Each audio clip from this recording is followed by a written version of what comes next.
Mesdames et messieurs, bonjour. Législative du 30 juillet, l'UEMOA, l'Union économique et monétaire ouest-africaine, juge satisfaisante l'organisation des dites joutes. Les observateurs du comité interparlementaire de la dite institution, présents sur le sol sénégalais depuis le 23 juillet dernier, ont trouvé que les conditions de vote sont jugées satisfaisantes dans un climat apaisé. Ils ont aussi exposé le constat fait dans les 291 bureaux de vote visités par les 14 parlementaires. Donc, pour nos confrères du journal Le Sud Quotidien, en dépit des quelques couacs constatés dans l'organisation du scrutin pour les législatives du 30 juillet, les observateurs de l'UEMOA se disent satisfaits du bon déroulement du vote. L'UEMOA donne sa caution, c'est d'ailleurs le titre qui barre la une du journal Le Sud Quotidien. Et en plus de ces couacs donc notés dans l'organisation du scrutin, la chef de la délégation des observateurs de l'UEMOA a aussi relevé le retard du démarrage dans certains bureaux, tout comme la pléthore de listes, l'absence des noms sur le fichier de certains électeurs détenteurs de récépissés,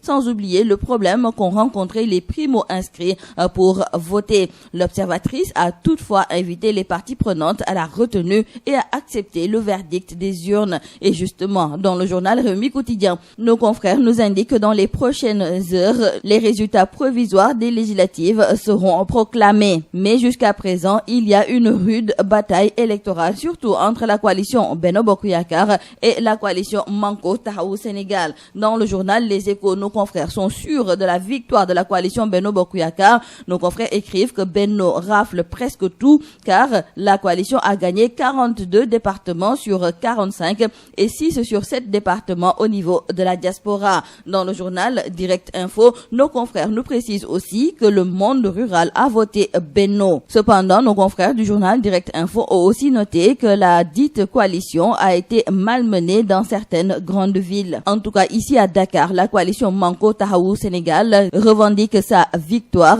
Hier, nous disent nos confrères du quotidien L'As, c'est Cheikh Gueye de Manko qui a publié à son tour les résultats. Et le président du comité électoral déclare que dans les 19 communes de Dakar, la coalition Manko Taxawu Sénégal est créditée de 111 045 voix contre 108 984 pour Benno Bokk Yakaar, soit une différence de 2051 voix. Et donc, selon nos confrères du journal Walf Quotidien, la guerre des chiffres fait rage entre Benno Bokk Yakaar et la coalition Manko Taxawu Sénégal. Et après la victoire décrétée par Amadou Ba dans le département de Dakar avec un écart de 2885 voix, hier c'était au tour des partisans de Khalifa Sall de se déclarer vainqueurs dans le département de Dakar. Barthélémy Diaz, Bamba Fall, Cheikh Gueye et compagnie ont donné selon eux les vrais chiffres de Dakar qui leur donnent le département avec un écart de 2051 voix. Et maintenant, retenons avec nos confrères du journal Enquête qu'avec ce capharnaüm concernant les résultats, on a même oublié qu'on est à un mois de la Tabaski. Et nos confrères du journal Enquête nous disent que jusqu'à présent,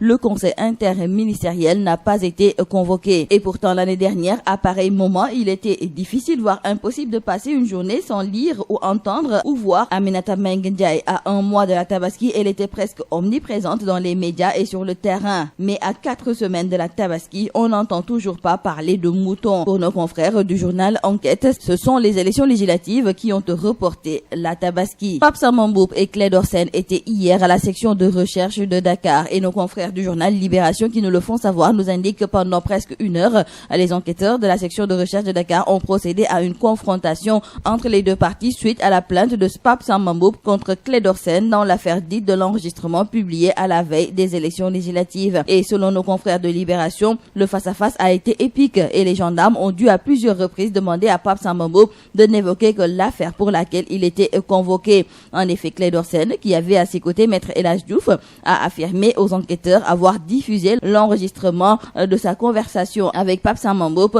pour, dit-il, éviter que le pays ne sombre dans le chaos. D'ailleurs, il estimera avoir rempli sa mission car les personnes citées, à savoir Pape Samba Mboup et Aïda Mbodj, ont sombré lors du scrutin. Et le confrère nous indique que c'est une déclaration qui a fait bondir l'ancien chef de cabinet du président de la République. Pape Samba Mboup, qui persiste et signe, déclare qu'il s'agit tout simplement de montage et Pape Samba Mboup d'ajouter que ce dernier, tout ce qu'il fait, c'est pour de l'argent. Et aujourd'hui encore, les deux parties seront devant les gendarmes pour un second face-à-face. Et nous terminons par nos confrères du journal Vox Populi qui nous racontent ce cas de suicide pour le moins délicat qui a eu lieu la semaine dernière au point E, précisément à la résidence des frères de Saint-Jean-de-Dieu. C'est une affaire qui, selon nos confrères du journal Vox Populi, n'a pas fait de bruit à cause de sa sensibilité. Mais selon nos confrères, il s'agit d'un prêtre qui, victime d'un chantage de sa petite amie, a mis fin à ses jours en se pendant dans la cour de sa résidence au Point E.